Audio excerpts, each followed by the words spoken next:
وعليكم السلام يا صالح.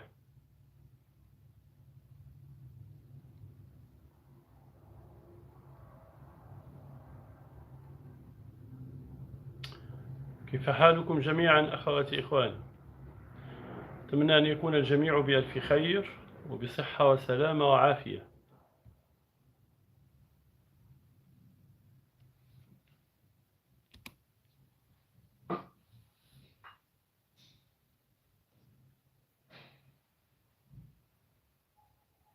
أهلا بكم جميعا وعليكم السلام.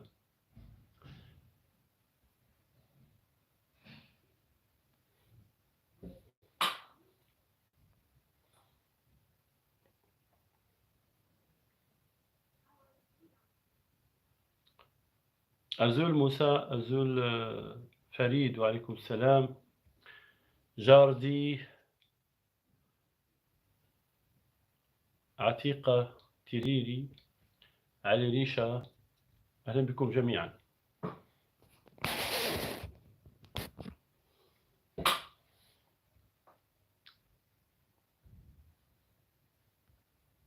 يسألني علي ريشة أخي رشيد شو دارس حضرتك؟ وعليكم السلام خديجة. أهلا عزيز، وعليكم السلام. أسئلة غريبة جدا. كيف يعني شو دارس؟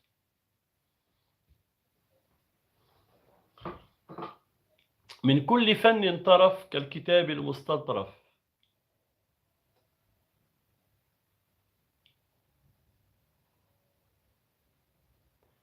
لا عليك أخي جردي، العمل أولا طبعا. مرحبا أختي ماما، أهلا بك.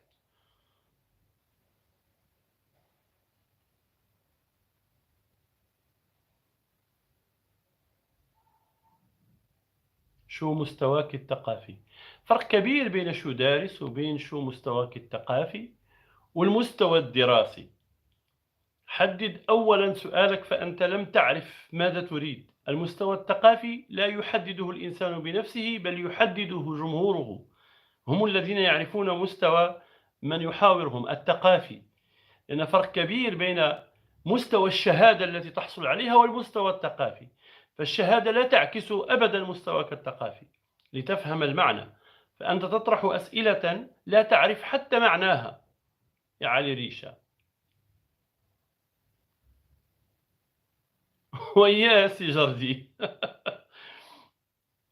دابا هذا قالوا لي رشيد ايلان ولد الثانيه اعدادي، وبغى نقول لي انا ولد الثانيه اعدادي، وانا باش نجاوب لان السؤال اصلا طرحه خطا.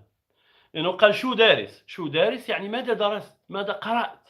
أنا درست الفقه، درست الحديث، درست الفلسفة، درست علم النفس، درست اللغة. هذه الأشياء يمكن أن يدرسها أي إنسان. درست شيء من الفيزياء، أنا مهتم بالفيزياء الكمومي أيضا. فهذا هو جواب هذا السؤال. فإذا به يسأل عن المستوى الثقافي. المستوى الثقافي لا يحدده الإنسان لنفسه، بل قريبا يا خديجة أيضا سأظهر بعد أيام. لن أقول التاريخ تحديدا لدواعي أمنية. سأكون في بيروت، وسأكون ضيف على برنامج مختلف عليه أيضا، في حلقة جديدة سأكون فيها مع إبراهيم عيسى قريبا جدا. لا أستطيع ذكر التاريخ تحديدا لظروف أمنية. وعليكم السلام، اسمي إسماعيل هلو. المستوى الثقافي لا يقول شخص هذا مستوى الثقافي. يا أخي شو دارس بالجامعة؟ ستتعب يا علي ريشة. وهل قلت لك أنني دخلت الجامعة؟ ربما أنا دخلت مدرسة عليا مثلا وليس الجامعة. ستتعب معي اليوم يا علي ريشة، لذلك أحاول أن تبتعد عن الموضوع، لأنك لا تعرف كيف تطرح الأسئلة. عندك مشكل في طرح الأسئلة. هو حلقتنا اليوم أزول حنان، أزول غير ما كنقولوش في اللون، حيت أزول في اللون بحال كما لو أنك قلت السلام عليكم. والحقيقة أن أزول تعني قريب من القلب، يعني أنت قريب من القلب. جيد؟ فلا أقول عليكم، لا أقول أزول في اللون، فأزول فقط تكفي. شكرا لك أخت حنان. أنا كنت أقول أيضا أزول في اللون، لكن صححوا لي الخطأ، ومن الواجب أن أصحح لغيري حتى يعرف الناس يعني حقيقة هذا الأمر. مرحبا أخي جميل دي، كيف حالك؟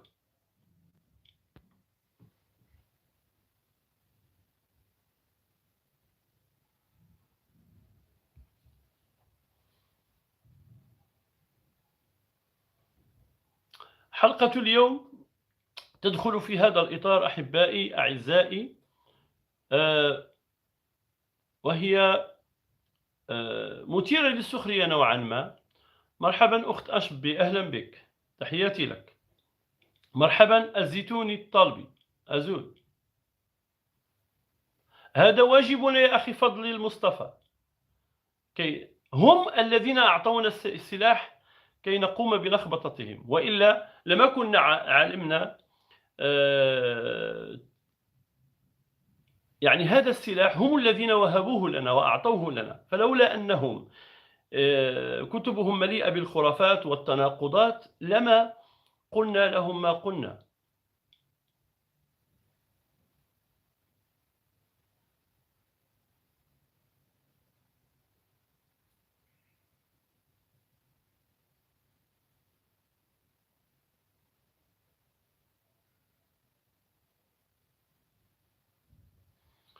ولا تنسوا أحبائي وضع لايك، 85 شخص الآن على اللايف و22 لايك فقط، فنتمنى أن تساعدونا بوضع اللايك كي يصل الفيديو إلى أقصى ما يمكن أن يصل إليه. اليوم الحلقة ستكون مليئة بما يضحككم. شكرا يا حنان من فضلك ولطفك وفيض أخلاقك.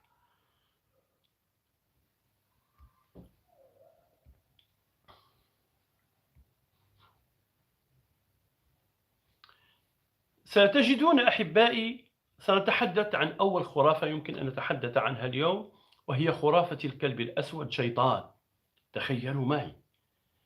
تخيلوا معي أنك تمر في الشارع فتجد الكلاب البيضاء والحمراء والصفراء فإذا بك تصادف كلبا أسودا، هو شيطان. كيف يعني شيطان؟ الكلب معروف أن الكلب ليس له عقل، والشياطين يكونون شياطين الإنس والجن. سيقولك هو شيطان جني. أوكي، القرآن يقول أن الجن لا ترى، إنه يراكم هو وقبيله من حيث لا ترونهم. يقولون الكلب أسود شيطان. الحديث ورد في صحيح مسلم كتاب الصلاة، باب قدر ما يستر المصلي. هذا الحديث يقول سند الحديث: أولا حدثنا أبو بكر بن أبي شيبة حدثنا إسماعيل بن علي قال حدثني وحدثني زهير بن حرب حدثنا إسماعيل بن إبراهيم عن يونس عن حميد بن هلال عن عبد الله بن الصامت عن أبي ذر قال قال رسول الله صلى الله عليه وسلم: إذا قام أحدكم يصلي فإنه يستره إذا كان بين يديه مثل آخرة الرحل، فإذا لم يكن بين يديه مثل آخرة الرحل فإنه يقطع صلاته من؟ الحمار والمرأة والكلب الأسود. طبعا الحمار إذا مر يقطع الصلاة، ولاحظوا كيف ذكروا المرأة في سياق الحمار والكلب الأسود. ذكروا الحمار أولا، طبعا الحمار لا عقل له. فمرحبا بحبيبي جلجامش أمة التنوير، تحية لك. دكتور جلجامش من المتنورين الذين تشرفت بلقائهم على قناتهم أمة التنوير، وكنت سعيد باللقاء طبعا. الحمد لله بخير أخي عبد الرحمن شرقاوي، ألف شكر. شكرا لكم جميعا أحبائي. إذن أحبائي أعزائي، ذكر الحمار وذكر المرأة وذكر الكلب الأسود. كمان لو أنهم يقولون لك أن الحمار لا عقل له والكلب الأسود شيطان والمرأة بينهما، يعني جمعت أنها لا عقل لها، النساء ناقصة عقل ودين، لذلك قربوها من الحمار، وهي شيطانة لأن النساء حبائل الشيطان، فوضعوا الشيطان الذي هو الكلب الأسود في الجهة الأخرى، هي الوسط، وتأخذ من هذا وهذا. هذا هو المعنى الذي يراد من هذا الحديث، كي يهينوا المرأة أيما إهانة. الحمار من هذه الجهة يعتبرونه لا عقل له، وهي ناقصة عقل ودين. ثم من جهة الأخرى الكلب الأسود لأنه شيطان، وما الجامع بينهما؟ المرأة، فهي ناقصة عقل بالنسبة للحمار، وهي حبائل الشيطان كما في حديث آخر بالنسبة للكلب الأسود الذي هو شيطان. إذن فإنه يقطع صلاته الحمار والمرأة والكلب الأسود. وطبعا عائشة رفضت هذا الحديث وقالت بئس ما شبهتمونا به، واعتبرت بأن هذا الكلام ملفق ويهين للمرأة. هذا حسب الروايات.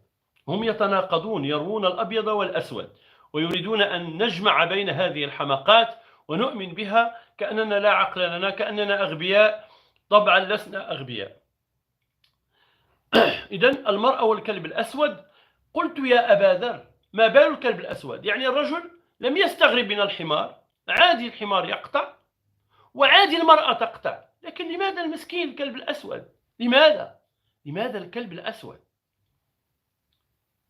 الأولى أن يسأل لماذا المرأة قبل هؤلاء، لكن عنده من المسلمات أن المرأة تقطع الصلاة.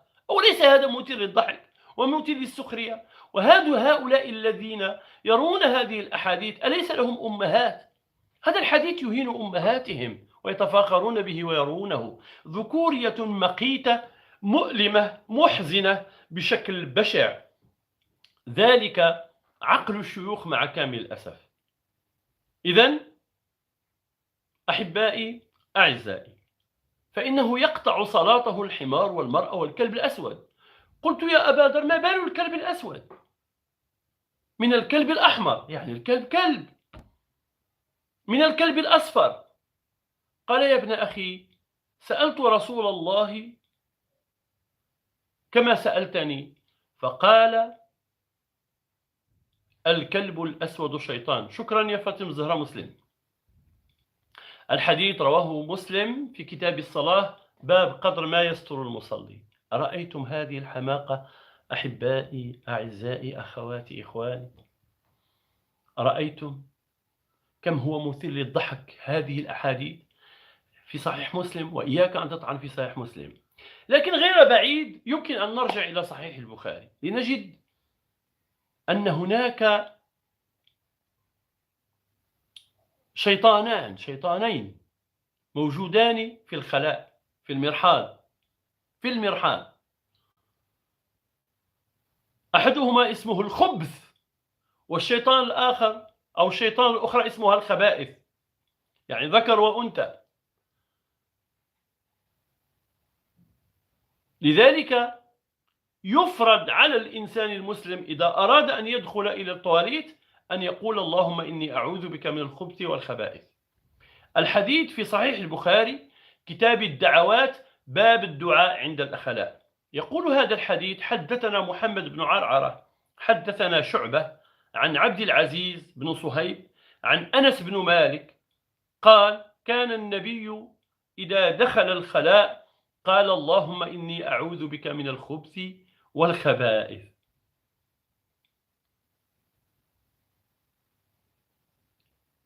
أخواتي إخواني، كيف يعني؟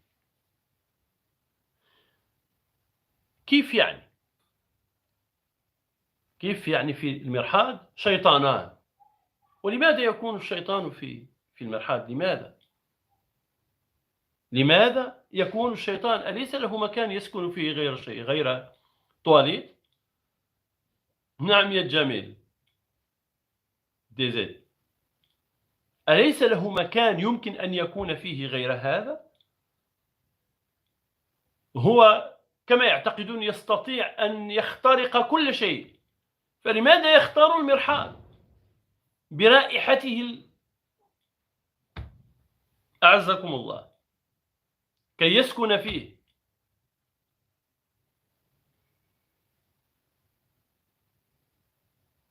لماذا؟ هل يعشق هذه الرائحة أم يعشق الاطلاع على عورات الناس؟ ينظر إلى عورة هذه وعورة تلك وعورة هذا. يعني كيف تدخل هذه الأحاديث إلى كتب الصحاح ويقولون لك يا جاهل هل تعرف صحيح البخاري؟ هذا في صحيح البخاري، هذا في صحيح البخاري، فكيف ستحلون هذه المشكلة؟ طبعا أهبل يا أمة التنوير، يا دكتور جلجامش، يا دكتور جلجامش، هذا أهبل وقليل الذوق ومتلصص على عورات الناس، وعليك أن تحاربه. اللهم إني أعوذ بك من الخبث والخبث كلما أردت أن تدخل. يعني لو نسيت إحدى المرات ولم تقل اللهم إني أعوذ بك من الخبث والخبائث. الغريب أنه قالوا لك قل هذا الكلام، لكن ماذا يحدث بعدها؟ هل يختفي؟ هل يهرب؟ ماذا يفعل؟ لم يقول شيئا، فقط هو يسكن هناك، وإذا أردت أن تدخل قل هذا الكلام. لماذا أقوله؟ لم يعللوا لك هذا. لماذا؟ لم يعللوا. لماذا؟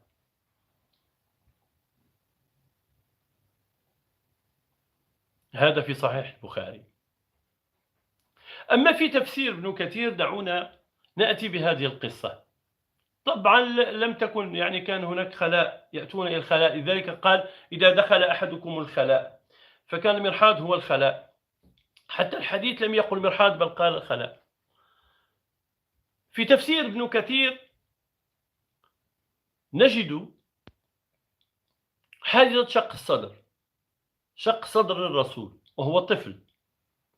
هذه القصة حمقاء عرجاء هوجاء، ونعرف أنها مأخوذة من الكتب، من كتب زرادشت، من الكتب الزرادشتيين، لأن فيها حادث شق الصدر قبل المعراج.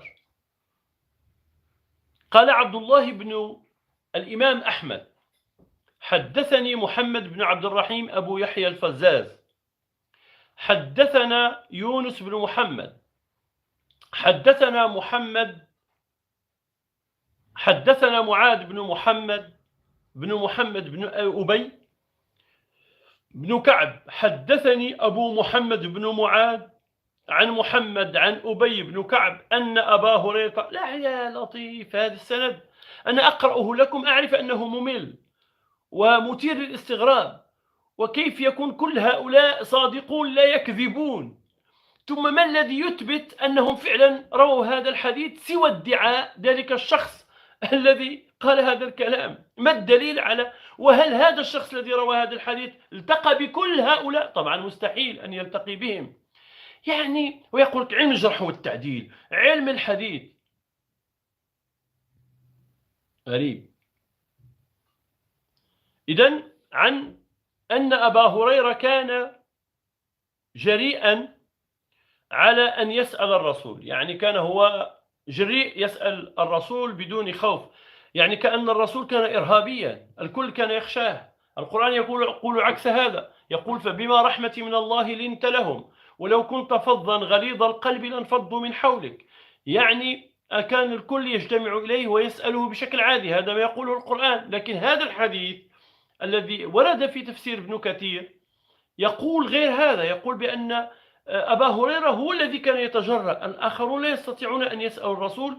طبعا الحديث يبين بأن الرسول كان غضوبا، وهناك أحاديث أخرى أن إذا سأله شخص كان يتمعر وجهه ويصيح ويحمر وتجحظ عيناه، لا يحب من يسأله. هذا ما تقول الأحاديث حتى في صحيح البخاري، ولدي فيديوهات في هذا الموضوع. يكذبون بما يخالف النص القرآني أخواتي إخواني. إذن كان جريئا أن يسأل رسول الله عن أشياء لا يسأله عنها غيره، فقال يا رسول الله ما أول ما رأيت من أمر النبوة، أو ما أول ما رأيت من أمر النبوة؟ فاستوى رسول الله جالسا وقال لقد سألت يا أبا هريرة إني في الصحراء ابن 10 سنين، ابن 10 سنين في الصحراء، ابن 10 سنين وأشهر، وإذا بكلام فوق رأسي،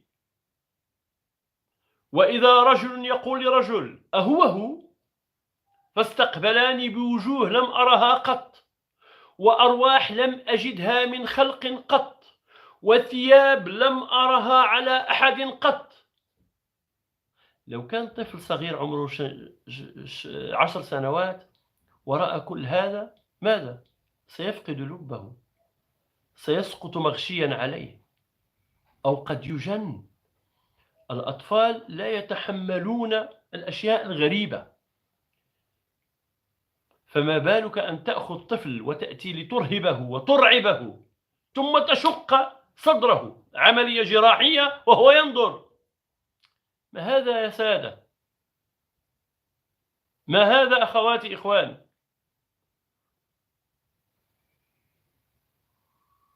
غريب أمر هؤلاء الذين يرون مثل هذه الحماقات. إذن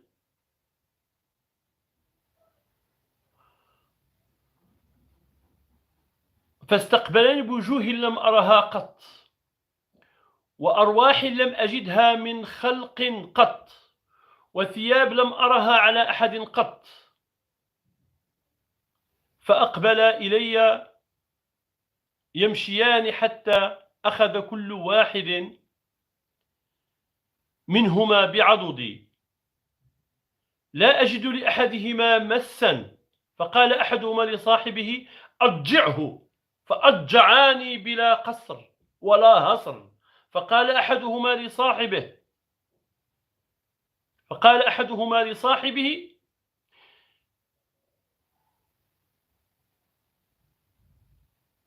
أفلق صدره، أن يقوم بشقه إلى نصفين. أفلق صدره، فهوى أحدهما إلى صدري ففلقه فيما أرى بلا دم ولا وجع، فقال له أخرج الغل والحسد. يا لطيف، الرسول كان حقودا، كان مليء قلبه بالغل، طفل صغير، الأطفال أبرياء. هذا الحديث جعل الرسول ماذا؟ جعله مليء قلبه بالغل والحسد. ما الذي يميزه؟ المفروض أن الأطفال كلهم أبرياء، ليس فيهم غل ولا حسد.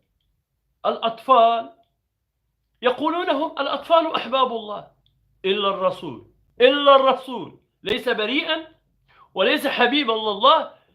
إذا لماذا اختاره للنبوة يا سادة؟ أنتم تقولون هذا عن الرسول وتقول أنه مصطفى. كيف يصطفي الله يصطفي شخصا حقودا مليء بالحقد، مليء بالغل، مليء بالحسد؟ يقولون بأن الملاحدة يسيئون للرسول، أن المسيحيين يسيئون للرسول، أن اللادينيين يسيئون للرسول، أن القرآنيين يسيئون للرسول. لم يسئ للرسول أحد على وجه الأرض أكثر من شيوخهم، وها هي الأدلة. يا عباد الشيوخ، يا من تعبدون الشيوخ، ها هم يسبون رسولكم ويقولون عنه أنه كان مليئا بالغل والحسد وهو طفل صغير. قال أخرج الغل والحسد، فأخرج شيئا كهيئة العلقة ثم نبذها فطرحها، فقال له أدخل الرأفة والرحمة. يعني الرجل لم يكن فيه لا رأفة ولا رحمة، لم تكن لديه لا رأفة ولا رحمة أبدا.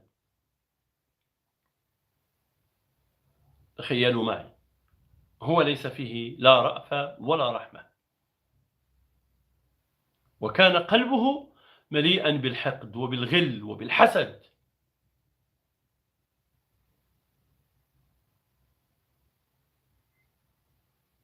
ما هذا الكلام؟ هل يعني إذا كان هذا الطفل ولد على الفطرة كما تدعون، هل فطره الله على الغل والحسد؟ ثم هل الغل والحسد شيء يمكن أن يمس؟ هل الغل والحسد شيء مادي يمكن أن يلمس كعلقة أو كمضغة، أم هو شيء في نفسية الإنسان وفي تربيته، شيء تجريدي؟ الغل والحسد شيء تجريدي له علاقة بنفسية الإنسان، وهذه تنشأ بالتربية وبالاحتكاك بالواقع. هذه أخلاق خبيثة لها علاقة بسوء التربية طبعا، لكن اعتبروها أصيلة في الرسول، وأن الرحمة والرأفة ليست أصيلتان فيه، أن الرأفة والرحمة ليستا أصيلتين في الرسول حسب هذا الحديث، بل أضيفت لي الأصل في الرسول أنه حقود وأنه حاسد.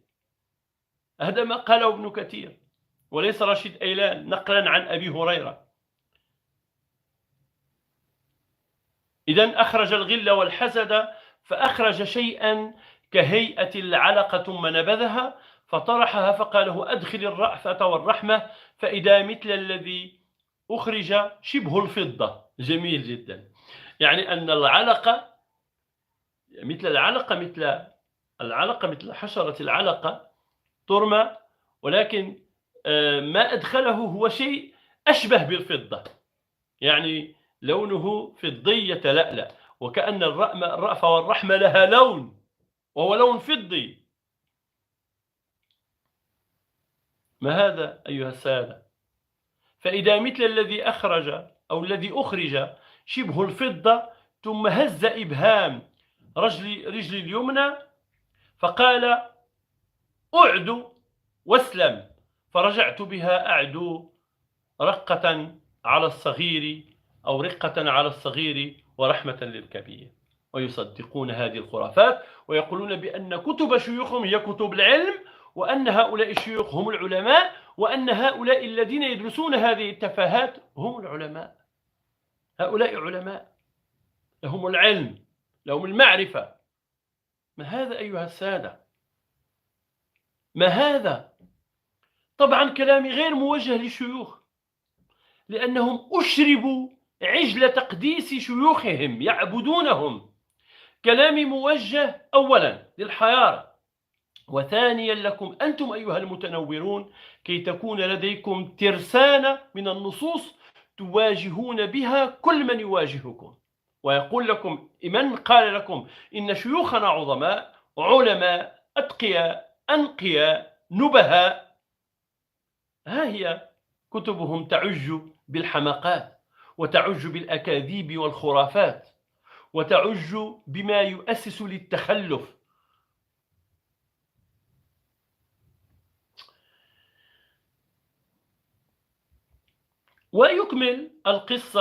تكمل القصة في السيرة النبوية لابن هشام، باب ولادة رسول الله صلى الله عليه وسلم ورضاعته. هذا باب في سيرة ابن هشام تكمل فيه القصة.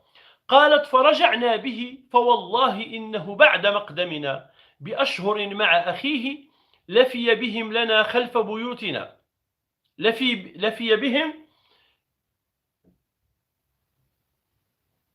خلف بيوتنا إذ أتانا أخوه يشتد فقال لي ولأبيه ذاك أخي القرشي قد أخذه رجلان عليهما ثياب بيض. لاحظوا أن الرواية الأولى تقول ثياب لم يرى مثلها، يعني لا بيضاء ولا خضراء ولا صفراء، ألوان لا يعرفها وأشكال لا يعرفها.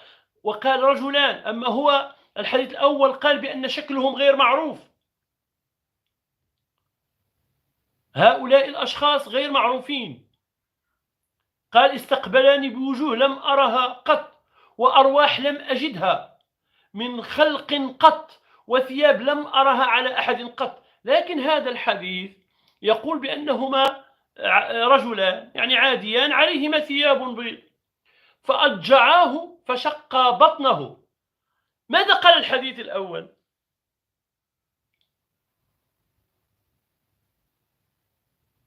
أفلق صدره. الصدر هنا. لكن في الحديث الثاني قال ماذا؟ فشق بطنه، البطن. من نصدق، ابن كثير أم ابن هشام؟ والروايتان تتناقضان، فأضجعاه فشق بطنه فهم يصوتانه كأنهما يريدان أي يضرباه بالصوت. قالت فخرجت أنا وأبوه نحوه فوجدناه قائما منتقعا وجهه. قالت فالتزمته والتزمه أبوه فقلنا له ما لك يا بني؟ قال جاءني رجلان عليهما ثياب بيض فأضجعاني وشقا بطني. ما هي القصة حقيقة؟ هل القصة الأولى أنهما شخصان غير معروفان وشكلهما غير معروف وأرواحهما غير معروفة ولباسهما غير معروف، أم هما رجلان يلبسان ثيابا بيض عاديان وأضجعاه؟ هل شق صدره أم شق بطنه؟ لست أدري ولا المنجم يدري. حل معضلة يا سادة. فالتمس فيه شيئا لا أدري ما هو، يعني هو التمس شيء لا أدري ما هو. الأول قال أخرج منه الغلة والحسد على شكل علقة. هنا هذا الحديث هو لا يعرف ما أخرج، يعني في الحديث الأول يخبر الناس أنهم أخرجوا منه العلقة وأدخل مكانها شيء فضي الذي هو الرأفة والرحمة، لكن هنا لا يعرف ما الذي أخرجاه، فالتمس فيه شيئا لا أدري ما هو. قالت فرجعنا به إلى خبائنا. إذن المصدر هو السيرة النبوية لابن هشام، باب ولادة رسول الله صلى الله عليه وسلم ورضاعته. نفس القصة نجدها في صحيح البخاري يا سادة، لكن فيها شيء آخر. ستجدون يعني الروايات من مكان إلى مكان تتغير وتكون أكثر ثراء وأكثر كذبا وأكثر سعة في الخيال. نفس القصة في صحيح البخاري. حدثنا يحيى بن بكير قال حدثني الليث عن يونس عن ابن شهاب عن أنس بن مالك قال كان أبو ذر يحدث أن رسول الله قال فرج عن سقف بيتي وأنا بمكة. طبعا هنا يتحدث عن حادثة الشقة الثانية التي لها علاقة بماذا؟ لها علاقة أخواتي إخواني بالمعراج، بالإسراء والمعراج. عن سقف بيتي وأنا بمكة فنزل جبريل ففرج صدري ثم غسله بماء زمزم ثم جاء بطست من ذهب ممتلئ حكمة وإيمانا، يعني أن الرسول منذ ولادته حتى نزلت عليه النبوة بسنوات لم يكن فيه لا إيمان ولا حكمة. احسبوا المصائب الموجودة. هذا في صحيح البخاري كتاب الصلاة، باب كيف فرضت الصلاة في الإسراء. يعني ماذا؟ الرسول حتى تجاوز 50 سنة، حتى تجاوز 50 سنة يا سادة، لكنه ليس لديه حكمة ولا إيمان. من قال هذا؟ شكرا أخي محمد أفيلان. من قال هذا؟ قاله البخاري في صحيح البخاري،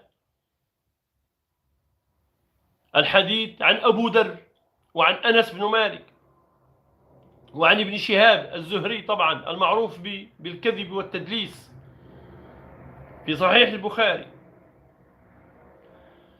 إذن ثم غسله بماء زمزم ثم جاء بطست من ذهب ممتلئ حكمة وإيمانا فأفرغه في صدره. لو كان الرسول مليء بالحكمة والإيمان هل يحتاج إلى أن يشق صدره ويضع فيه الحكمة والإيمان؟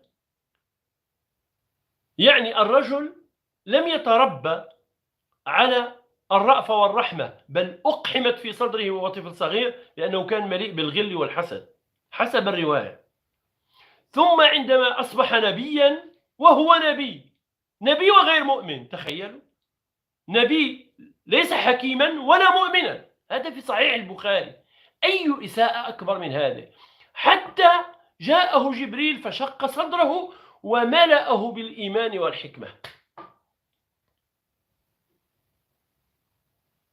فأفرغه في صدري ثم أطبقه ثم أخذ بيدي فعرج بي إلى السماء الدنيا لا نريد أن نتحدث عن حديث الإسراء والمعراج، فقد سبق أن تحدثنا عن هذا الموضوع سابقا. أما أنت أيها المسلم فعندك مشكل، عندك مشكل حقيقي يخبرك به صحيح البخاري في حديث عن أبي هريرة بأن أنفك خيشومك، الخيشوم هو هذا الخيشوم هو مسكن الشيطان.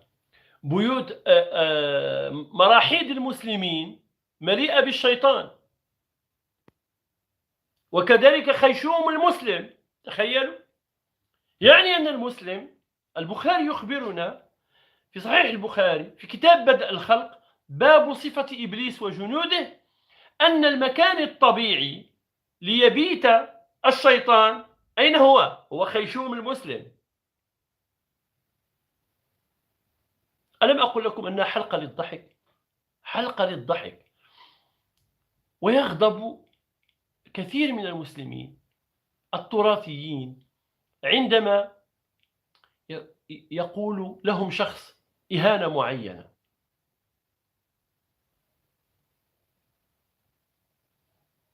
حدثني إبراهيم بن حمزة قال حدثني ابن أبي حازم عن يزيد عن محمد بن إبراهيم عن عيسى بن طلحة عن أبي هريرة أن النبي قال إذا استيقظ أحدكم أراه، أو إذا استيقظ، قال إذا استيقظ أراه أحدكم من منامه فتوضأ فليستنثر 3 فإن الشيطان يبيت في خيشومه. يعني ماذا؟ الشيطان يبيت في خيشومك، لذلك إذا استيقظت عليك أن تستنثر 3 كي ترميه إلى الأرض. هل منكم من رأى شيطان بعد الاستنثار؟ إذا توضأ وقام بالاستنشاق ثم الاستنثار ثم الاستنشاق، على ذكر الاستنشاق والاستنثار والمضمضة غير موجودين في طريقة الوضوء في القرآن. إذا قمتم إلى الصلاة فاغسلوا وجوهكم وأيديكم إلى المرافق وامسحوا برؤوسكم وأرجلكم إلى الكعبين، وفي رواية وأرجلكم إلى الكعبين. لا وجود للاستنشاق، ولكن هذه الأحاديث في صحيح البخاري هي التي صنعت الاستنشاق والاستنثار. لماذا؟ كي يبرروا أنك يجب أن تفعل هذا. لماذا؟ لأن الشيطان يبيت هنا على خيشومك. إذا استيقظ من منامه فتوضأ فليستنثر 3 فإن الشيطان يبيت على خيشومه. وكانوا يخبروننا ونحن صغار، أمهاتنا وآباؤنا يقول استنثر جيدا كي ينزل الشيطان. يعتقدون. مرحبا أخت فاطمة، منذ مدة لم نرك. مرحبا أخت نعيمة. يستيقظون بشكل عجيب غريب وينهضون للاستنثار مخافة أن يبقى الشيطان في أنوفهم.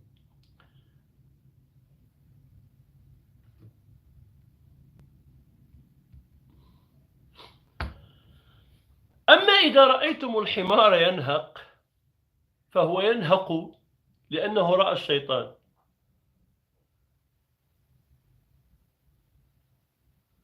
ينهق لأنه رأى الشيطان.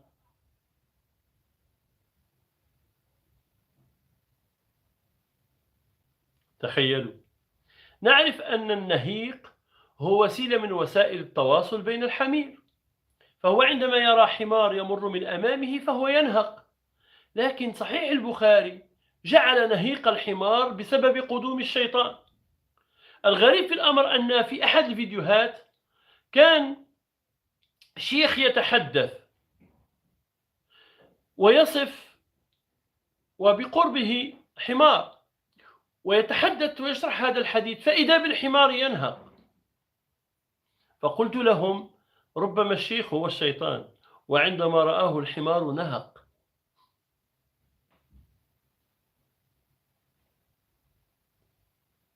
غريب أمر هؤلاء. الحديث في صحيح البخاري كتاب بدء الخلق باب خير مال المسلم غنم يتبع بها شغف الجبال. حدثنا قتيبة حدثنا الليث عن جعفر بن ربيعة عن الأعرج عن أبي هريرة أن النبي قال: إذا سمعتم صياح الديكة فاسألوا الله من فضله فإنها رأت ملكا، يعني أن الديك يرى الملك فيصيح. وإذا سمعتم نهيق الحمار فتعوذوا بالله من الشيطان فإنه رأى شيطانا.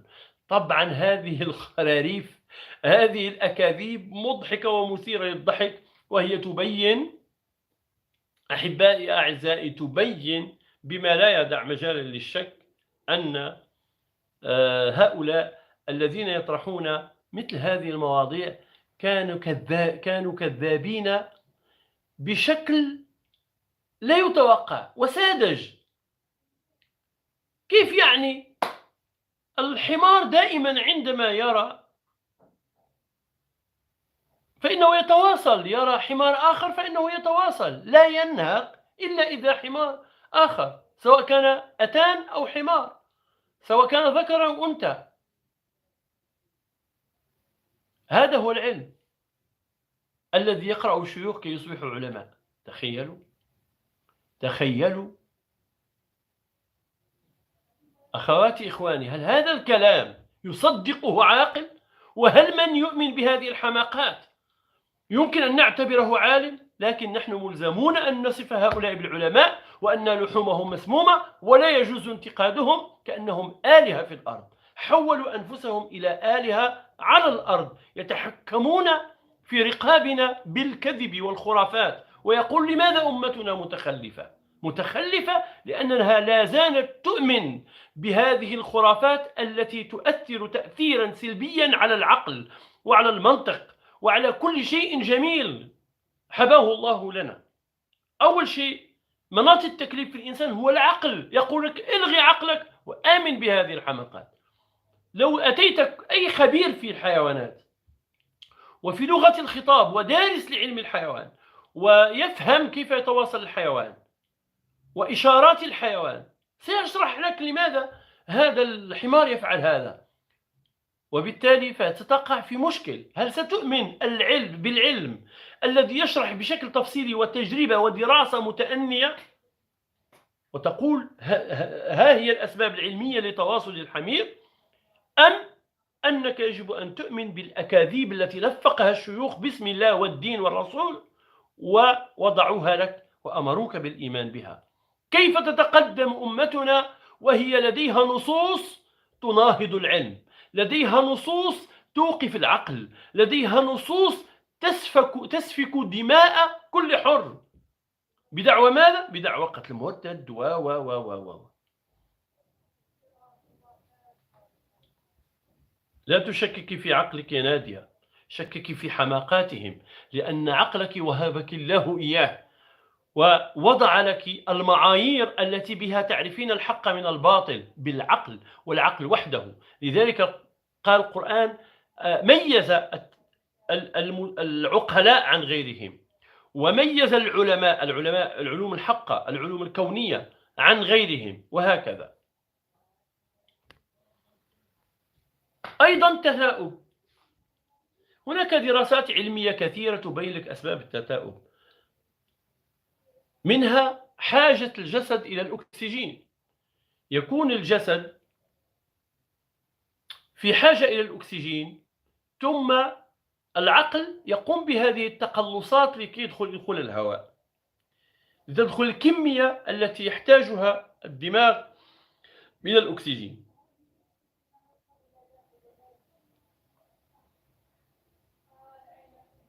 لكن الفقيه كعادته بخرافيته الحمقاء الهوجاء العرجاء يقول لك: لا، التثاؤب من الشيطان. هل هناك إنسان لا يتثاءب؟ حتى الحيوانات تتثاءب، حتى هي يوسوس لها الشيطان. يا هذا الحمق! هل عندما الإنسان يتثاءب عليه أن يحارب التثاؤب؟ نعم، عليه أن يحارب التثاؤب، عليه أن يقاوم التثاؤب حتى لا يرتكب خطيئة التثاؤب، أصبح التثاؤب خطيئة. التثاؤب الشيء الطبيعي في الكون وفي الكائنات الحية وعلى رأسها الإنسان، الحيوان.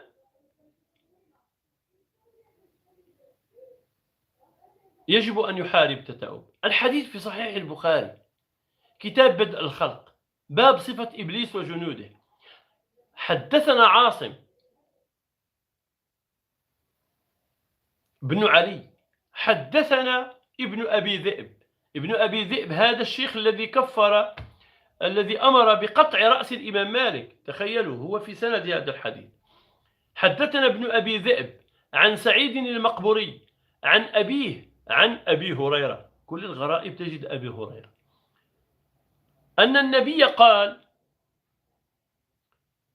قال التثاؤب من الشيطان، فإذا تثاءب أحدكم فليرده ما استطاع، فإن أحدكم إذا قالها ضحك الشيطان. الشيطان يضحك على كل البشر إذن، فكل البشر يتثاءبون. تخيلوا معي، هل يوجد بشر على وجه الأرض لا يتثاءب؟ حتى الرسول يتثاءب، حتى الرسول يتثاءب. فهل الشيطان هو الذي يلعب بالرسول ويضحك عليه؟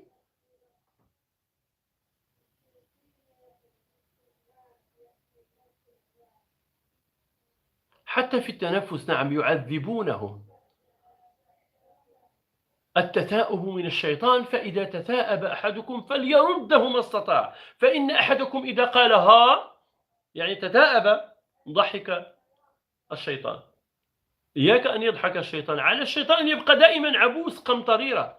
والأغرب من هذا كيف أن المسلم يدور في حلقة مفرغة مليئة بالشياطين، مليئة بالشياطين.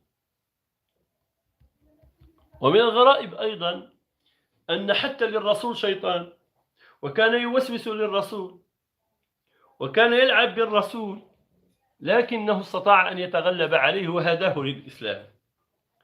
الغريب أن القرآن يقول إلا عبادك منهم المخلصين، يعني أن العباد المخلصين لا يصل إليهم الشيطان، أما غير المخلصين فيصل إليهم الشيطان. وعليكم السلام أسجد. كيف يعني؟ يعني ماذا؟ يعني أن الرسول ليس من عباد الله المخلصين. تخيلوا، في صحيح مسلم بأن الرسول ليس من عباد الله المخلصين، هو أقل مرتبة. ماذا نفعل بهذا الحديث الذي سأقرأ عليكم؟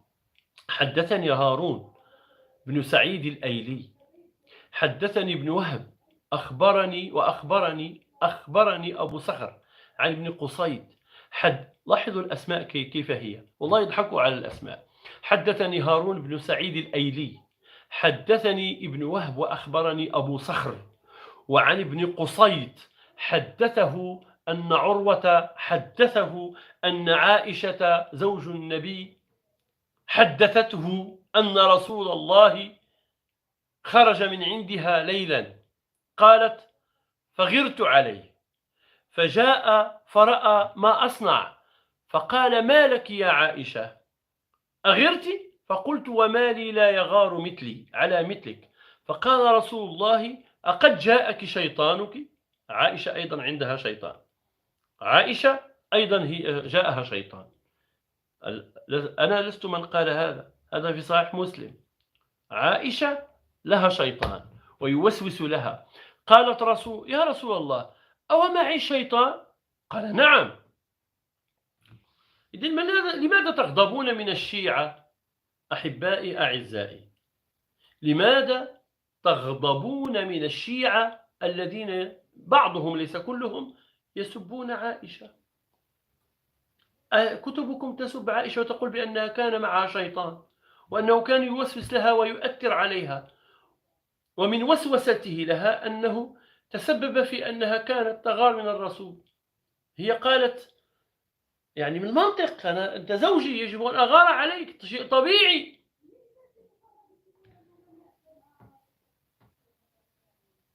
فرأى ما أصنع فقال يا مالك، فقال مالك يا عائشة أغرت؟ فقالت وما لي لا يغار مثلي على مثلك، يعني كلام عادي منطقي. فقال رسول الله: أقد جاءك شيطانك؟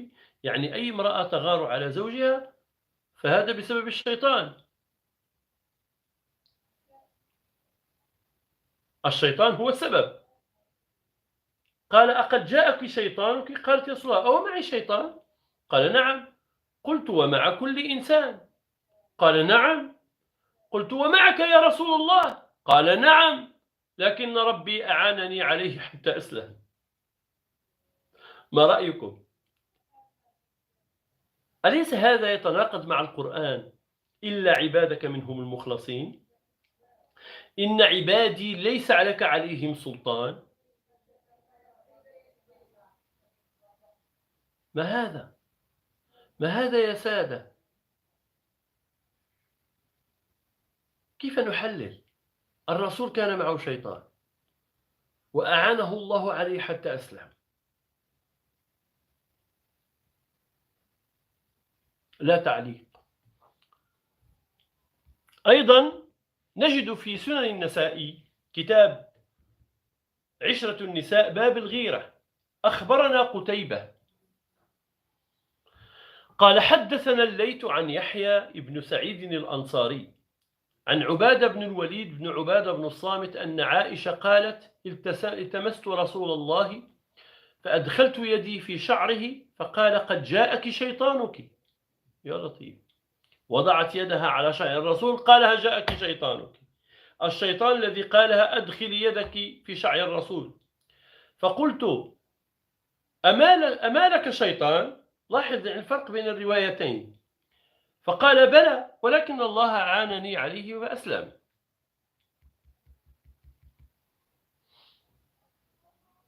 كلنا أحبائي أعزائي يعرف حق المعرفة بأن القبور مليئة، أن حيوان التنين هو حيوان خرافي.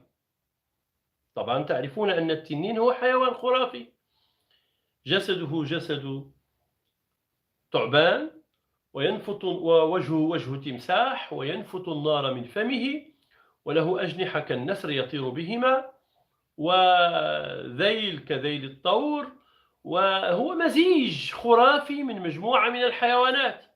وهناك حراشف على ظهره كحراشف السمكة، فهو حيصبيس وخليط حيصبيس وخليط من الحيوانات، هو حيوان خرافي.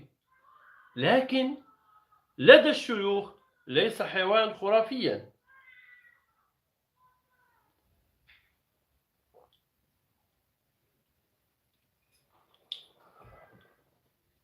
بل هو موجود وسيكون في القبر.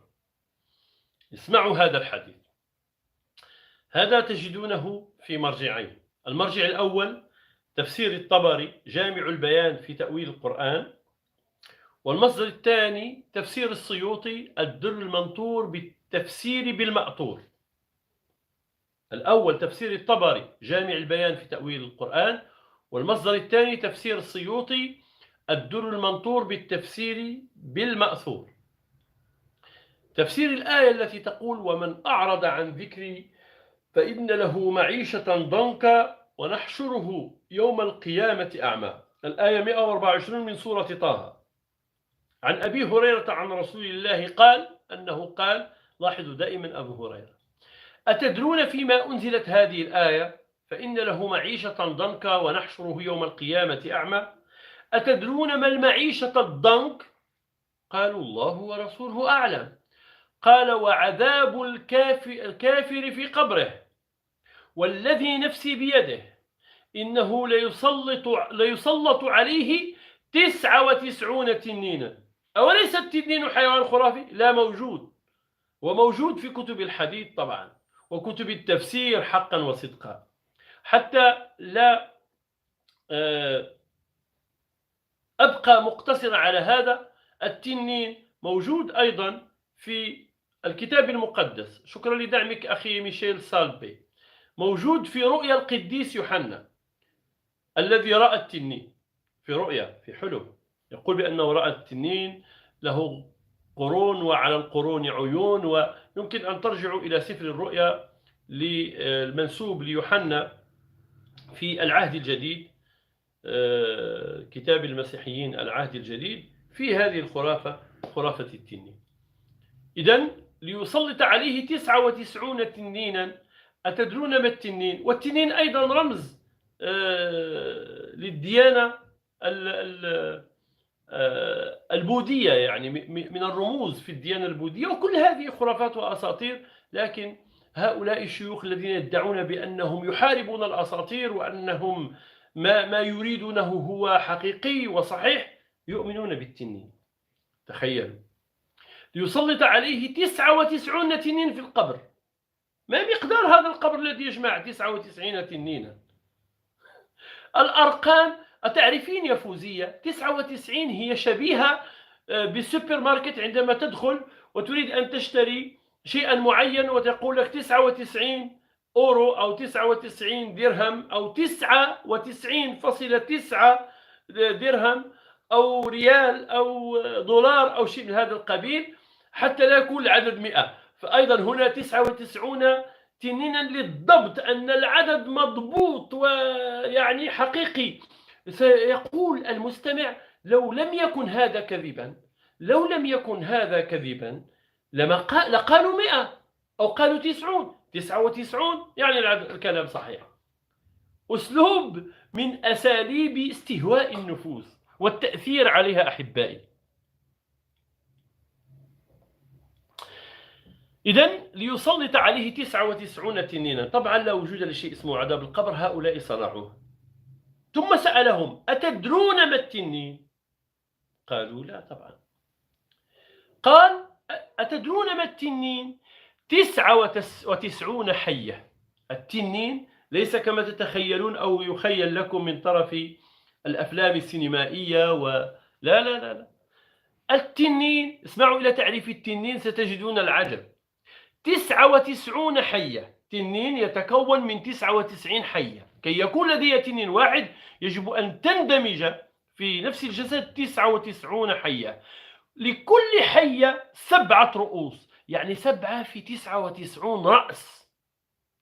99 حية، لكل حية 7 رؤوس ينفخون في جسمه ويلسعونه ويخدشونه إلى يوم القيامة.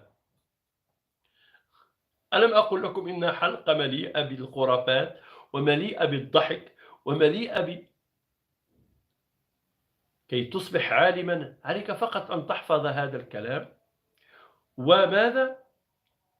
وتؤمن به، وتجلس على منبر وتلبس قميص قصير ولحية كتة متسخة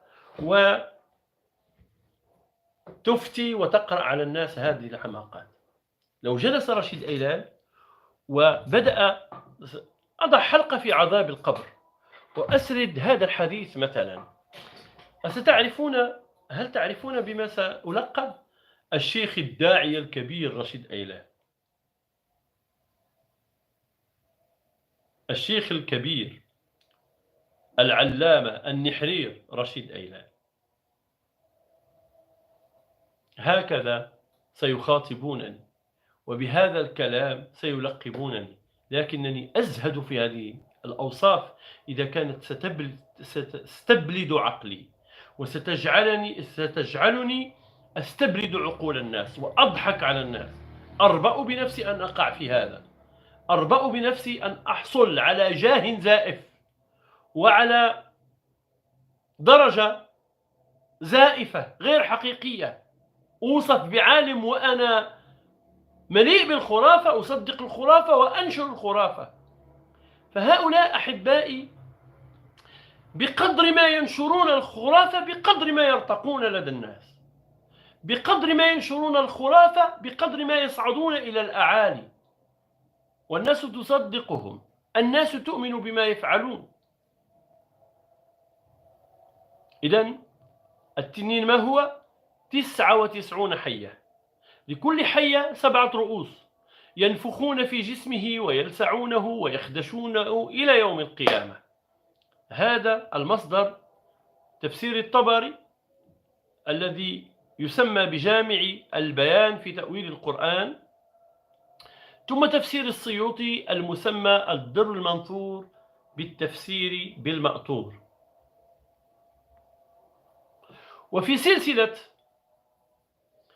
أحبائي أعزائي، في سلسلة الشيطان والمسلم، سأحدثكم الآن عن شيء هام ويتعلق بماذا أخواتي إخواني؟ بمرحاض الشيطان. الآن سنتعرف على مرحاض الشيطان. إذا كان الشيطان يوجد أصلا في المرحاض، فإنه لا يتبول في المرحاض، بل لديه مرحاض خاص يذهب إليه كي يتبول. قلنا يسكن هنا ثم يتبول هنا في أذن المسلم. تخيلوا. حدثنا عثمان بن أبي شيبة، هذا في صحيح البخاري على فكرة. حدثنا جرير عن منصور عن أبي وائل عن عبد الله رضي الله عنه قال: ذكر عند النبي صلى الله عليه وسلم رجل نام ليله حتى أصبح. كل الناس تنام حتى الصباح.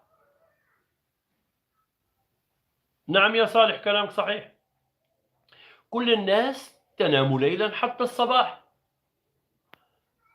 إذا سئل الرسول عن رجل نام ليلة حتى أصبح، قال: ذلك رجل بال الشيطان في أذنيه، أو قال في أذنه. هذا موجود في صحيح البخاري كتاب بدء الخلق باب صفة إبليس وجنوده. أذنك أيها المسلم إذا بقيت نائما حتى الصباح ماذا؟ ستصبح مرحاضا للشيطان.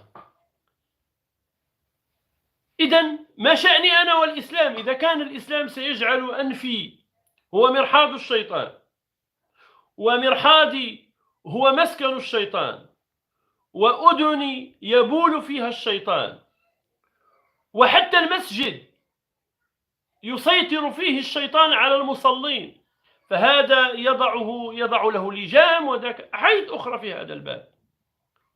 إذن أصبح المسلم هو مسكن الشيطان وبهجته ومرمى فضلاته، مزبلة لرمي الفضلات.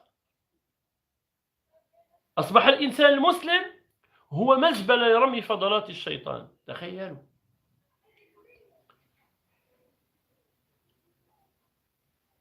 قال: ذكر عند النبي رجل نام ليلة وعليكم السلام حتى أصبح، قال: ذاك رجل بال الشيطان في أذنيه، أو قال في أذنه. صحيح البخاري كتاب بدء الخلق باب صفة إبليس وجنوده. أيضا في صحيح البخاري كتاب الجمعة باب إذا نام ولم يصلي حتى بال الشيطان في أذنه. حدثنا مسدد قال: حدثنا أبو الأحوص قال: حدثنا منصور عن أبي وائل عن عبد الله رضي الله عنه قال: ذكر عند النبي صلى الله عليه وسلم رجل، فقيل: ما زال نائما حتى أصبح، ما قام إلى الصلاة، فقال: بال الشيطان في أذنه.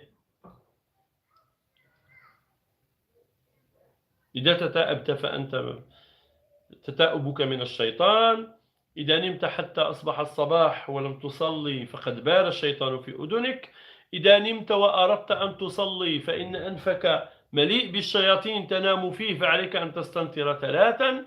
إذا دخلت إلى المسجد فإن الشيطان يأتي إلى دبرك ويمسك شعرة ويجرها، حتى في الصلاة يأتي إلى دبر المسلم ويمسك الشعر من الدبر ويجرها، أو يأتي إلى الدبر فينفخ فيه. نعم، هناك أحاديث تقول هذه الحماقات. ويقولون: لماذا يستهزئون بأحاديثنا؟ يا أخي أنتم مثيرون للسخرية. وأذكر دائما أنه كي تكون عالما عليك أن تحفظ هذه الحماقات وتؤمن بهذه الخرافات. أرأيتم كيف هو سهل جدا أن يصبح الشخص عالم من علماء الإسلام؟ هل هذا صعب؟ أن تؤمن بهذه الحماقات صعب؟ أن تحفظها صعب؟ طبعا ليس صعبا. لا تتطلب إلا مجهود واحد، هو أن تنوم دماغك. أن تنيم هذا الدماغ، أن تخدره، أن يصبح على حد تعبير عبد الله رشدي في نعيم وتصبح شيخ. أرأيتم أخواتي إخواني كيف يضخمون لكم الشيوخ وأنتم في مرحلة ما، وأنا كنت واحدا منكم في لحظة ما، نؤمن فعلا أن هؤلاء شيوخ أشاوس أبطال لا يستطيع أحد أن يصل إلى علمهم، لأن لم يكن نعرف ما هو هذا العلم. اليوم بدأنا نعرف، بدأنا نقرأ، فوجدنا ما وجدناه في كتبهم، فليخرجوا وليقولوا أنت تكذب على البخاري، هذا غير موجود في البخاري، أو تكذب على السيوطي، أو تكذب على الطبري، أو تكذب على النسائي، أو تكذب على مسلم. لن يستطيعوا أن يفعلوا ذلك، فهم حقا الرويبضات، هم التافهون الذين يفتون في أمور العامة، وهم سخوط السعودية. إذن هذا في صحيح البخاري، هذا الحديث الأخير، كتاب الجمعة، باب إذا نام ولم يصلي بال الشيطان في أذنه.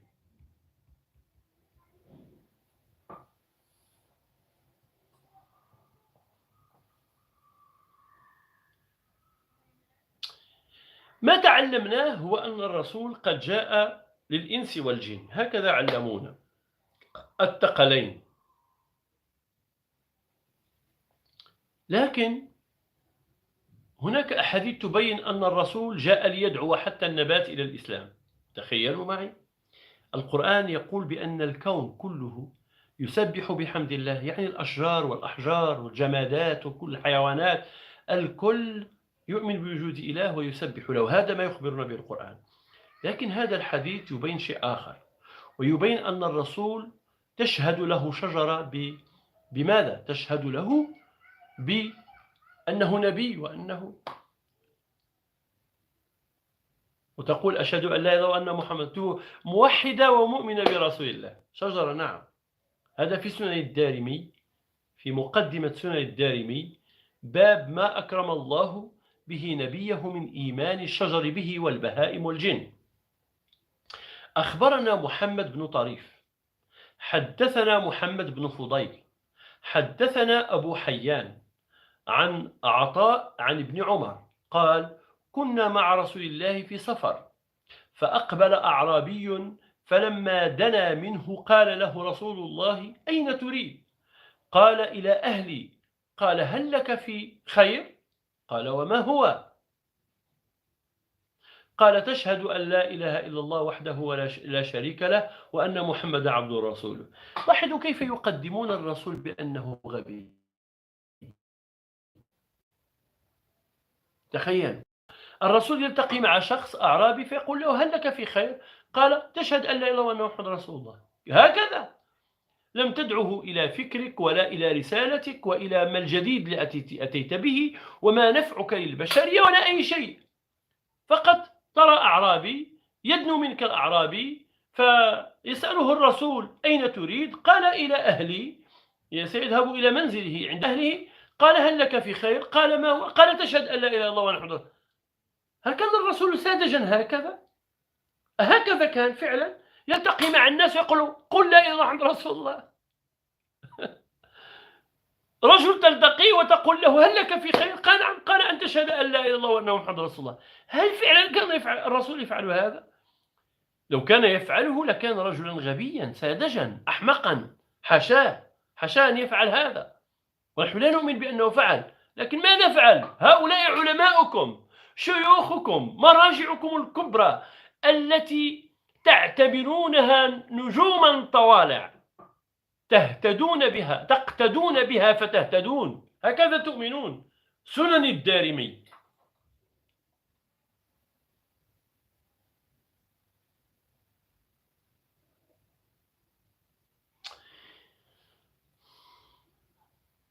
كيف يؤمن هؤلاء بهذا؟ يقدمون الرسول بشكل عجيب غريب مؤلم مؤذن. تشهد أن لا إله إلا الله وحده لا شريك له وأن محمدا عبده ورسوله. قال ومن يشهد على ما تقول؟ من يشهد على ما تقول؟ ما الذي يشهد لك بأنك رسول الله؟ لاحظوا الحديث لم يقل له وأني رسول الله، قال وأن محمد رسول الله. كيف عرف الأعرابي وهو التقى بالرسول في مكان أنه هو محمد رسول الله؟ قال هذه السلمة شجرة، فدعاها رسول الله وهي بشاطئ الوادي فأقبلت تخد الأرض خدا، جاءت من مكانها قرب الوادي حتى عند الرسول تشق الأرض بأخدود حتى وصلت إلى الرسول. أوليس هؤلاء حمقى؟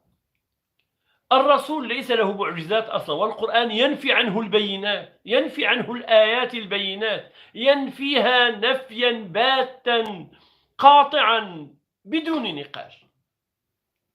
لكن هذه النصوص تكذب القرآن وتجعل الرسول بشكل غريب عجيب، تقدمه بشكل لا يصدق.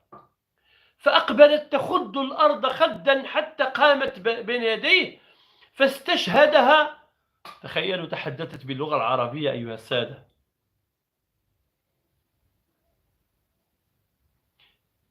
تخيلوا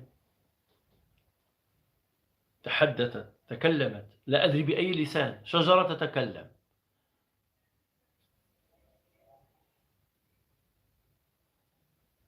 أفلام هوليوود، هذا نراه في أفلام هوليوود، الشجر يتحدث، وفي أفلام الإنمي، في أفلام الرسوم المتحركة. قامت بين يديه وتحدثت باللغة العربية الفصيحة، فشهدت 3. اسألوا لماذا ليس مرة أو مرتين أو 4 أو 5؟ 3 أرقام ساحرة، أرقام سحرية. 3 7 9 99 هذه أرقام سحرية تؤثر في الميثولوجيا، نجدها في الميثولوجيا كثيرا. 3 7 9 هذه الأرقام مستقاة من الميث، من الأسطورة، من الخرافة. يقولون بأننا نتطاول على الرسول. يا سادة، هذه الأحاديث هي التي تسيء للرسول وتتطاول على الرسول ونحن نكذبها. كيف يفكر هؤلاء؟ في الحقيقة لا يستحقون منا أن نخاطبهم أو نوجههم الكلام، لأنهم لا يفهمون، يسمعونك تتحدث وتأتي بأحاديث لا يمكن أن يقبلها عاقل. من المستحيل أن يقبلها أي إنسان يفكر، أي إنسان له دماغ يعقل يحلل ولو أبسط تحليل. لا تحتاج لكي تكون عبقريا كي تعرف أن هذه حماقات. وفي الأخير يقول لك تسيء للرسول. شيوخك هم الذين يجعلونكم أضحوك ويجعلون الرسول أضحوك بين العالمين، مطار للسخرية. شيوخكم من يفعل هذا، بين قوسين علماؤكم الذين هم أجهل أهل الأرض. الشيوخ هم أجهل أهل الأرض، أقولها وأتحمل مسؤوليتي، لأن من يؤمن بمثل هذه الخرافات هو جاهل وأحمق وخرافي ولا يرتقي إلى مستوى أن يكون عاقلا.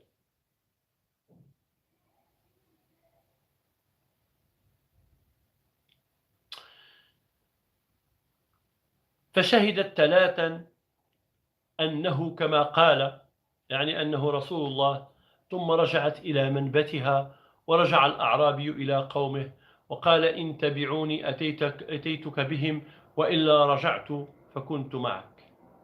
هذا الحديث ورد في سنن الدارمي في المقدمة، باب ما أكرم الله به نبيه من إيمان الشجر به والبهائم والجن.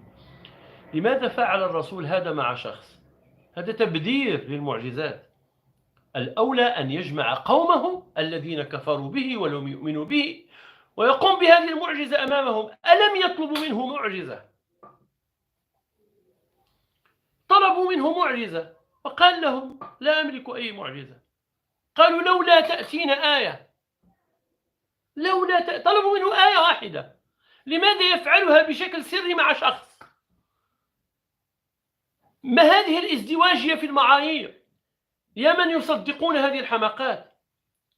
لو جمع قومه كلهم وقالوا تريدون معجزة، ها هي أيتها الشجرة آتيني هنا، ثم تأتيه تخد الأرض خدا، ثم تقول أشهد أنك رسول الله، فسيؤمن الجميع. ألم يكونوا يطلبون؟ طبعا خزعبلات وحماقات وكذب وافتراء ما أنزل الله به من سلطان. ومن يصدق هذه الأمور إنما يسيء إلى عقل الإنسان، ويسيء إلى دينه الإسلام، ويسيء إلى نبي الإسلام محمد، ويسيء لكل شيء جميل من قيم جميلة في هذا الدين، يسيء إليها بهذه الروايات. هؤلاء الذين ألفوا هذه الأمور هم حمقى، هم مغرضون. هذا إذا فعلا ألفوها، وإلا في الأغلب أنهم لفقوها لهم.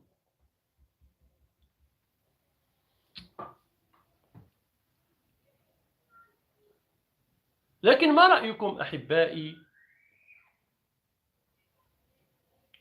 أن الرسول يحب جبل معين، جبل معين يحبه الرسول، وذلك الجبل يحب الرسول أيضا، علاقة حب متبادلة بين أحد الجبال وبين الرسول. نعم، هذا في صحيح البخاري كتاب المغازي، باب أحد يحبنا ونحبه. وتعرفون أن الرواه رووا يا سادة بأن المسلمون انهزموا عند جبل أحد. لو كان هذا الجبل يحبك، يحب الرسول، والرسول يحبه، لماذا لم يخبر الرسول والرسول يتحدث مع الجمال بأن خالد بن الوليد سيلتف من وراء أحد؟ أحد كان خائنا، لم يخبر الرسول.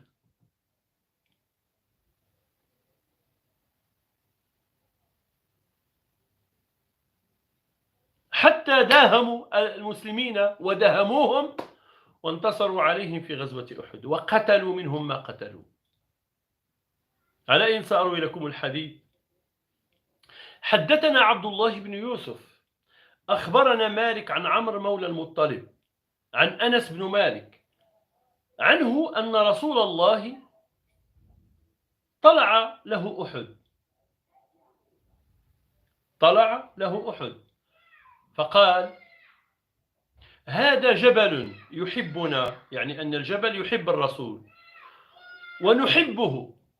اللهم إن إبراهيم حرم مكة وإني حرمت ما بين لابتيها.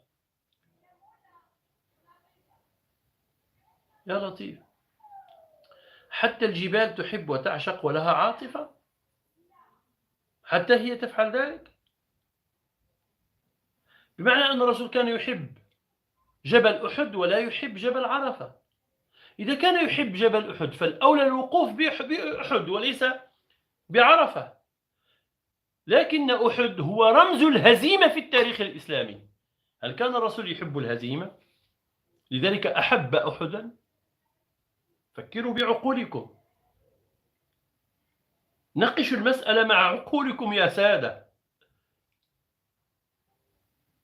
كان يحب الهزيمة لأن أحد هو جبل الهزيمة الذي انهزم فيه المسلمون، حتى أن هناك غزوة باسمه تؤرخ لهزيمة المسلمين، وهي غزوة أحد، وكل المسلمين يعرفونها.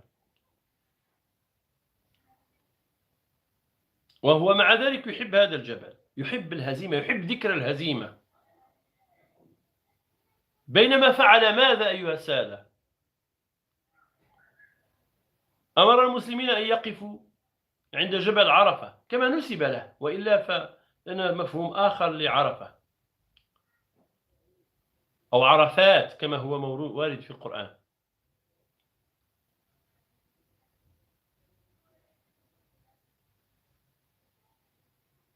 هل تريدون أن نكمل أم نمر إلى الأسئلة؟ تقريبا ساعة و20 دقيقة ونحن نتحدث. إذا أردتم أن نختم ونضع جزء ثاني لهذه الحلقة غدا ونمر إلى الأسئلة أم نستمر؟ ما رأيكم؟ ما رأي المشرفات والمشرفين أيضا؟ نانو تقول نمر إلى الأسئلة. يبدو أن الأكثرية تعبوا، وهذا طبيعي لأن ساعة و20 دقيقة ونحن نتحدث. وعد يقول أكمل. أجيب بسرعة حتى أعرف ما أفعل، لأن يمكن أن ستطول الحلقة بشكل أفضل، فمن الأفضل نعم الأغلبية تقول أسئلة. والجزء الثاني غدا. لا، نحن في المغرب ليس لدينا يوم الجمعة عطلة، عطلتنا تكون السبت والأحد،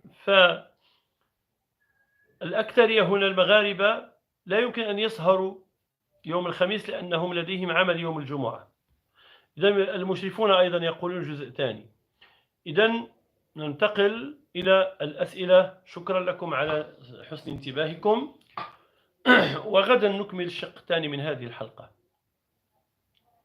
نعم، في المغرب العطلة السبت والأحد، ويشتغل الإدارات العمومية وغير العمومية من يوم الاثنين إلى غاية يوم الجمعة، فيوم الجمعة هو يوم عمل بالنسبة في المغرب، والعطلة تكون سبت وأحد.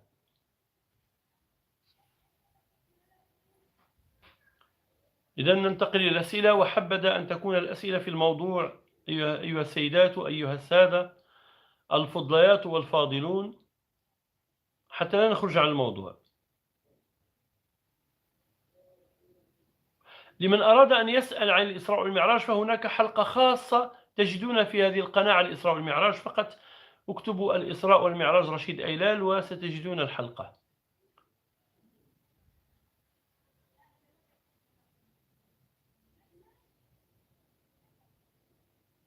نعم أخي محمد أفلال، مع كامل الأسف يوجد هذا.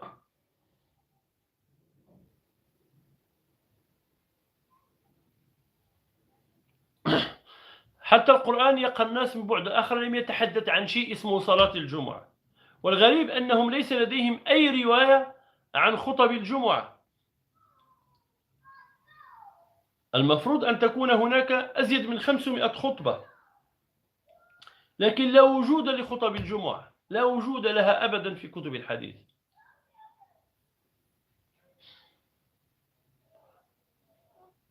السي رشيد يقول: السي رشيد أسلوبك في نقد البخاري أسلوب غير علمي. يمكن أنت أن تنتقد البخاري بأسلوب علمي ونتعلم منك، ما في مشكل. ألف لنا كتابا أو خرج على الناس وانتقد صحيح البخاري بأسلوب علمي، ونستفيد منك ونكون تلاميذ لك ونتعلم منك، ما في مشكل. نحن هنا لنتعلم، ليس فينا عالم كبعض الشيوخ الذين يقدمون أنفسهم علماء. إذا كان نقدي تراه غير علمي فخذ البادرة أنت واجلس على كرسي النقد بالطرق العلمية ونستفيد منك بكل حب.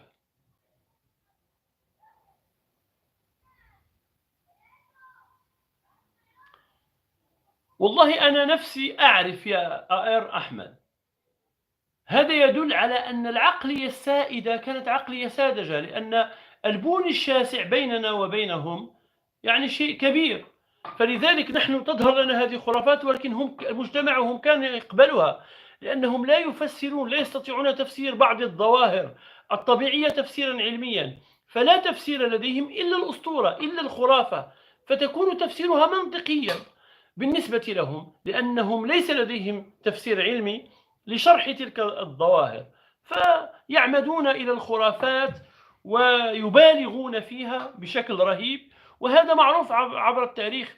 فدائما هناك صراع بين الميثولوجيا وبين الميث واللوغوس، بين الميثوس واللوغوس، فهذا الصراع بين العقل والأسطورة مخلد في التاريخ، وهذا نعيشه اليوم أيضا.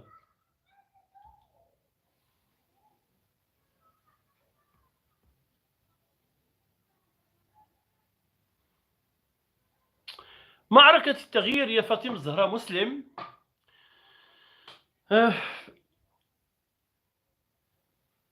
هذه المعركة هي معركة من أراد أن يدخلها عليه أن يصبر للسخرية ويصبر للاستهزاء، وأنت تشاهدين كيف يدخل الناس يسبون رشيد أيلال، يستهزئون منه، يطعنونه، يكذبون عليه، يلفقون له أشياء غريبة، وأنا أصبر لأني اخترت هذا الطريق وأعرف كيف هو.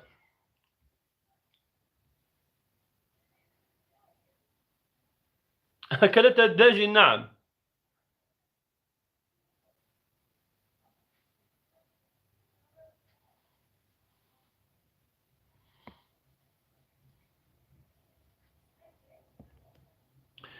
بالنسبة لي لغزوة أحد لا وجود تاريخي لها في كتب التاريخ المعاصرة طبعا، لكن لها وجود في كتب الإخباريين كتاريخ الطبري، البداية والنهاية لابن كثير، أسد الغابة في حياة الصحابة، تجدها أيضا في كتب كثير من الإخباريين كتاريخ ابن الأثير، وأيضا في سيرة الواقدي، في سيرة ابن هشام. هذه الأحداث تجدها في هذه الكتب الغير معاصرة للأحداث، ولكن التاريخ يجهلها، ليس هناك دليل تاريخي على وجودها.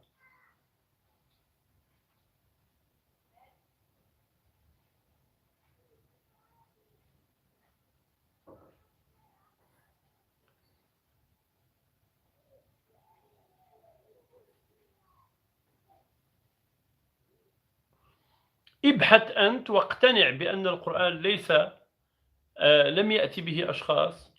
عندما تقتنع أنت أكيد ستتمكن من إقناع الآخرين، ولكن إذا لم تقتنع فهذا شيء آخر. فلا تنتظر مني أن أعطيك أنا الجواب، لأن تجربتي غير تجربتك. فخذ أنت البادرة واقتنع أنت أولا، ليس تقليدا. اقرأ القرآن، حاول أن تفهمه. عندما تجد بأن هذا الكلام غير بشري وسيستقر لديك هذا كإيمان قوي بأدلة عقلانية تثبت لك ذلك، فأكيد ستملك الآليات لكي تجيب. لا تطلب من الناس أن يعطوك الأدلة لكي تواجه بها، لأن لكل واحد تجربته المتعينة. خذ أنت تجربتك، اقتنع أنت أولا، ثم بعد ذلك يمكنك أن تجيب من يسألك هل القرآن بشري أم لا.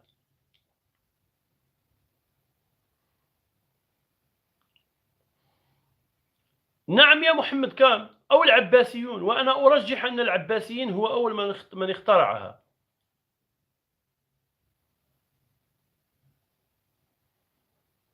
فوزية المهندس لا يمكن أن يكون شخص، لا يمكن، يعني المهندس لا يمكن نعتبره مثقفا، لأن الهندسة مهنة، حرفة، فهو مهندس في حرفة معينة. مهندس في الميكانيكا، في ميكانيكا السيارات مثلا، مهندس في صناعة الطائرات، مهندس في المعلوميات، مهندس في البرمجة، هذه حرفة.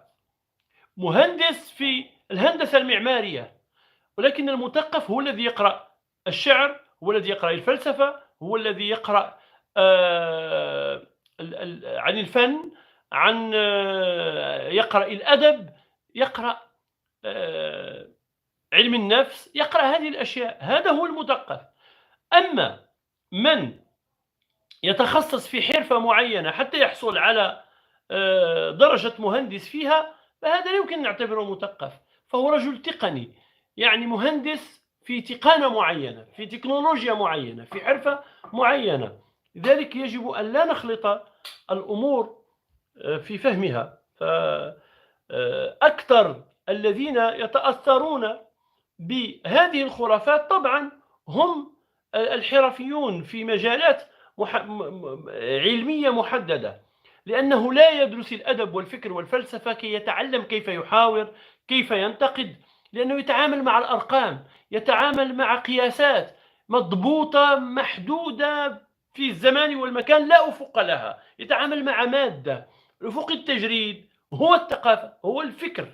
فهذا الفكر ينقص كثير من التقنيين، من المهندسين، من العلمي التخصص. فكي يستطيع أن يفكر عليه أن يثقف نفسه في هذه الأمور التي تحدثنا عنها.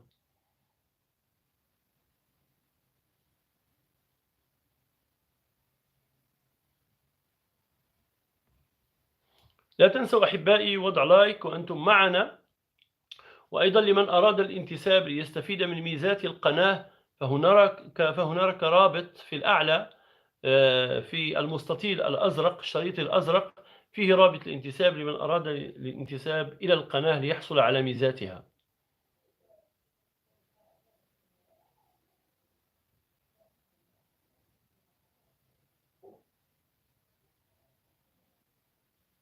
مرحبا يا لينكس بوس.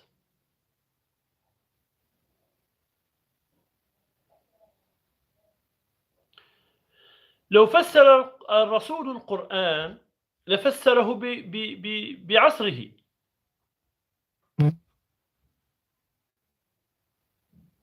طبعا بآليات عصره.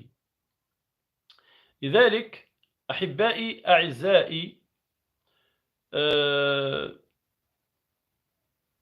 القرآن لا يجب أن يرتبط بزمن معين ومحدد، سيصبح مرهونا بذلك الزمن. فخلق القرآن أو أرسل القرآن لماذا؟ لنتدبره كل بآليات عصره وبمستوى عصره.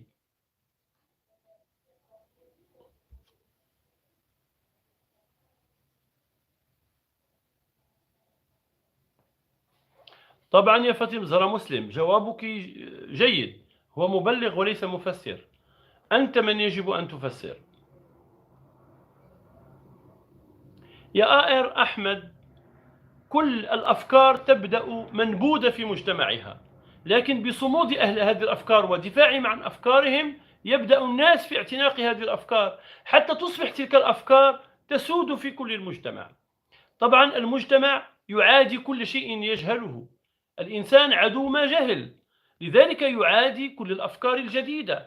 وبالتالي أحبائي أعزائي، يجب أن تصمد، يجب أن ترحم الناس، يجب أن تقدم لهم الدليل الذي يقنعهم بأنهم على خطأ، ثم بعد ذلك وبشكل أوتوماتيكي سيبدأ الناس في الفهم، وعندما يفهمون سيفكرون وسيبحثون عن البديل وسيجدونه.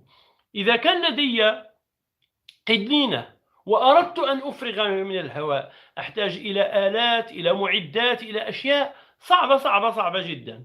ولكن إذا قمت بإدخال الماء إلى تلك القنينة بسهولة، ذلك الماء سيطرد الهواء الفاسد الموجود في القنينة حتى تمتلئ عن آخرها بالماء، فيطرد الماء الهواء.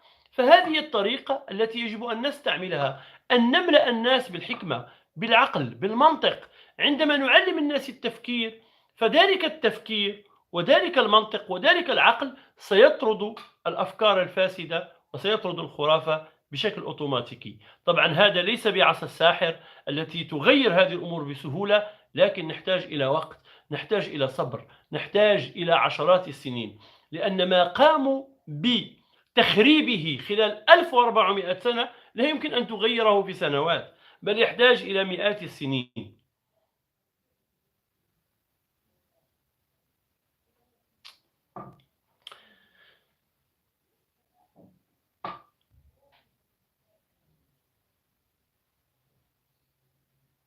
نعم يا فاطمة زهراء، أيضا هذا جزء الخوف من المجهول هو جزء أيضا، لأن الفقهاء قاموا بخلق الناس، يخيفونهم بتنانين القبر، بعذاب القبر، بجهنم، بالإفلاس، أن الله سيؤذيك في أبنائك، إذا فعلت هذا فستدخل النار إلى بطنك وستفعل كذا.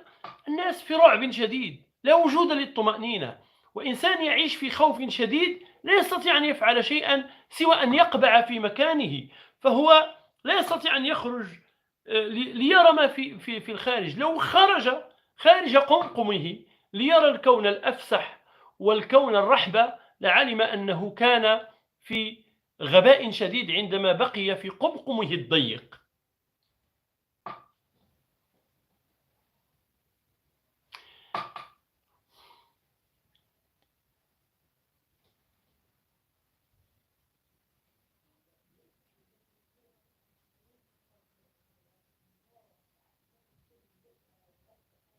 نعم يا جارتي، كلامك صحيح. إذن أحبائي أعزائي، نكتفي بهذا القدر.